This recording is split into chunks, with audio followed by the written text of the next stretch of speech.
दरवर्षी अश्विन शुल्क प्रतिपदेला नवरात्री उत्सवाला सुरुवात होते आणि ती अश्विन शुल्क दशमीला संपते.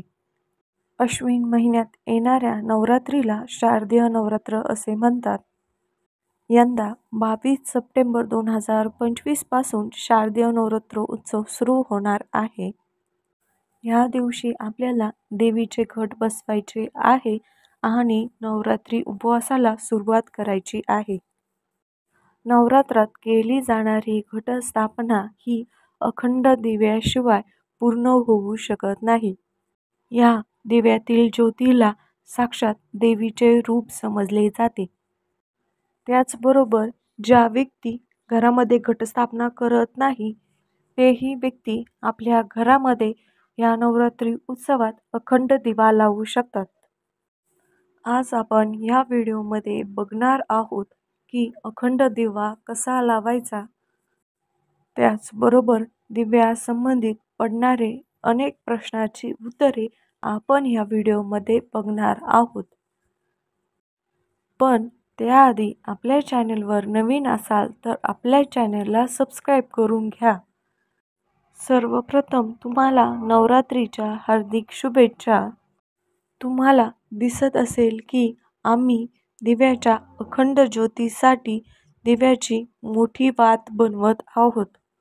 लक्षात घ्या, आपल्याला दिव्यासाठी कापसाचीच वात बनवायची आहे, पण कापूस चांगल्या गुणवत्तेचा निवडा. बऱ्याच जणांना असा प्रश्न पडतो की कलव्याची वात घेतली तर चालेल का? खरं तर कलव्याची वात जास्त प्रमाणात धूर सोडते आणि त्याला जास्त प्रमाणात काच येते, म्हणून शक्यतो आपण कापूसच वापरावा. फक्त आपल्याला कापूस चांगल्या गुणवत्तेचा घ्यायचा आहे आणि कापसाची वात आपल्याला आपल्या हाताने बनवायची आहे. कधी कधी रेडीमेड वात चांगली जळत नाही, त्यामुळे घरच्या घरी आपण आपल्या हाताने वात बनवून घ्यायची आहे. बऱ्याच जणांना असा प्रश्न पडतो की वात किती मोठी घ्यायची.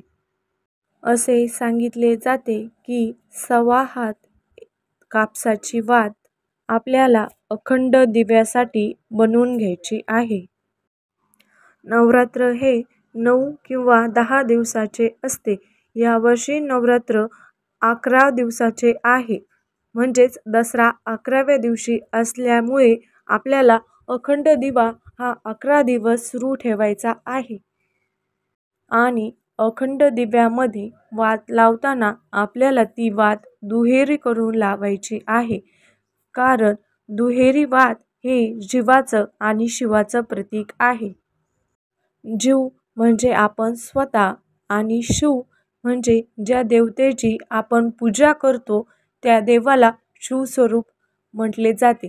म्हणजे ह्या नवरात्री उत्सवात देवीलाच शिवशक्ती म्हणून संबोधले जाते. आपण केलेली देवाची सेवा ही देवापर्यंत पोचावी म्हणून वात नेहमी दुहेरी लावली जाते, जीवाचे आणि शिवाचे प्रतीक म्हणून. आता बऱ्याच जणांना असा प्रश्न पडतो की अखंड दिवा कधी लावायचा.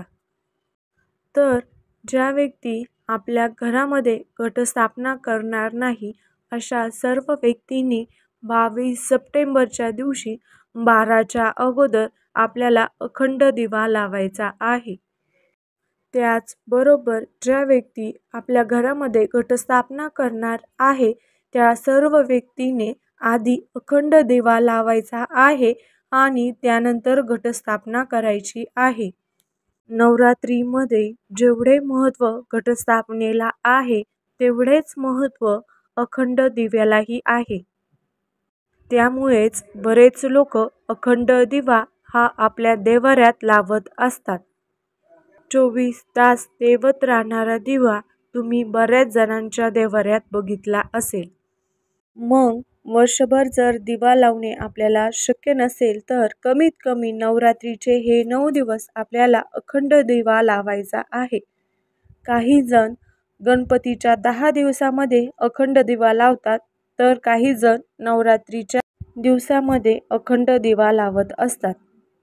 आता अखंड दिवा म्हणजे काय, तर ज्यामध्ये कधीही खंड येत नाही असा दिवा. जिथे हा अखंड दिवा लावला जातो तिथे माता लक्ष्मी अखंड वास करत असते आणि आपल्या आयुष्यातला अंधार माता दूर करत असते. आता अखंड दिवा लावण्यासाठी आपल्याला खोलगट असा दिवा घ्यायचा आहे. दिवा तुम्ही दगडाचा, मातीचा किंवा पितळाचा, चांदीचाही वापरू शकता. तुमच्या श्रद्धे आणि परंपरेनुसार तुम्ही कुठल्याही प्रकारचा दिवा लावू शकता. आमच्याकडे दगडाचा दिवा लावण्याची परंपरा आहे. आता बऱ्याच जणांना असा प्रश्न पडतो की अखंड दिवा तेलाचा लावायचा की तुपाचा. तर तुम्ही तुमच्या इच्छेनुसार तेलाचा किंवा तुपाचा दिवा लावू शकता. पण सध्या वातावरण थंड असल्यामुळे तुपाचा दिवा विझण्याची शक्यता जास्त आहे. त्यामुळे शक्यतो तेलाचाच दिवा लावावा. आता तेलाचा दिवा लावायचा, पण कोणत्या तेलाचा दिवा लावावा असा बऱ्याच जणांना प्रश्न पडतो. तर तुम्ही तिळाच्या किंवा मोहरीच्या तेलाचा वापर करू शकता. तिळाच्या आणि मोहरीच्या तेलामुळे घरातील नकारात्मकता दूर होते. तुम्ही जर तुपाचा दिवा लावणार असाल तर तो उजव्या बाजूला लावायचा आहे आणि जर तुम्ही तेलाचा दिवा लावणार असाल तर तो घटाच्या डाव्या बाजूला लावायचा आहे. आणि दुसरी महत्त्वाची गोष्ट म्हणजे आपण जसे घटाची सकाळी संध्याकाळी आरती करतो त्याचप्रमाणे आपल्याला ह्या अखंड दिव्याचीही सकाळी आणि संध्याकाळी आरती करायची आहे. म्हणजेच ह्या दिव्यालाही आपल्याला ओवाळायचे आहे. आणि अखंड दिवा लावताना आपल्याला हे लक्षात घ्यायचे आहे की आपल्या दिव्याची ज्योत ही दक्षिण दिशेला येणार नाही. जर आपण अखंड दिव्याची ज्योत पूर्व दिशेला केली तर आपले आयुष्य वाढते आणि आपल्या जीवनात आनंदाची भरभराट होते. पश्चिम दिशेला जर दिव्याची वात केली तर आपल्या आयुष्यात सुख समाधान वाढते आणि उत्तर दिशेला केली तर धनलाभ होतो. आणि जर दिव्याची वात दक्षिण दिशेला केली तर आपल्याला तोटा होतो. हा तोटा धनाच्या किंवा माणसाच्या रूपात असू शकतो. आणि जर तुम्ही पितळाचा दिवा घेणार असाल तर त्यात वात वरच्या दिशेला असते, म्हणजे आकाशाकडे असते. तर वरती असलेली वात ही देवाच्या दिशेने असते. आता अखंड दिवा कसा लावायचा याबद्दल आपण माहिती बघणार आहोत. तर अखंड दिवा लावताना तो कधी पण आसनावरती लावायचा असतो, कारण अखंड दिवा कधीही जमिनीवर लावत नाही. ताम्हणामध्ये आपल्याला अष्टदल काढून घ्यायचे आहे. अष्टदल कमळ काढून झाल्यानंतर त्यावरती आपल्याला अक्षता टाकायच्या आहे आणि त्याच्यावर आपल्याला अखंड दिवा लावायचा आहे.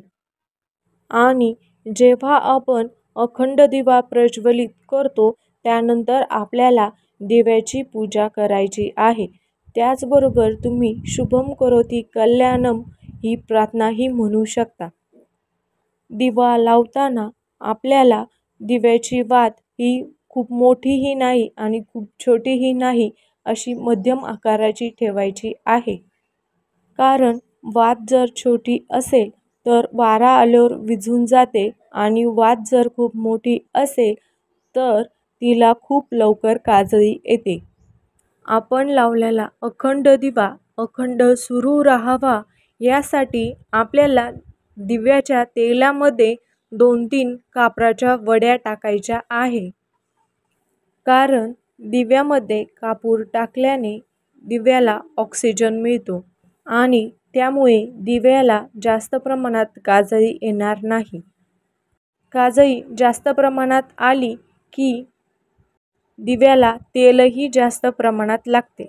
ह्या सर्व गोष्टी घडू नये म्हणून आपल्याला दिव्यामध्ये 1-2 कापराच्या वड्या टाकायच्या आहे.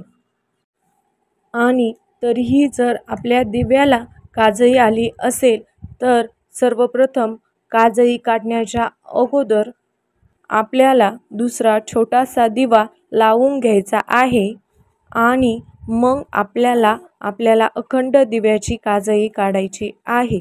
जेणेकरून आपला दिवा जर विझला तर आपला दुसरा दिवा सुरू असतो.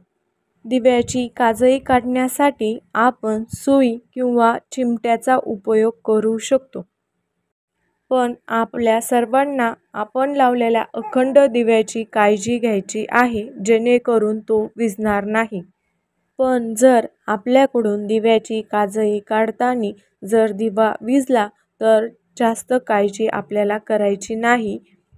आपण हात जोडून देवी मातेची क्षमा मागायची आहे आणि आपण लावलेल्या छोट्या दिव्यापासून आपल्याला ह्या अखंड दिव्याची ज्योत पुन्हा पेटवून घ्यायची आहे.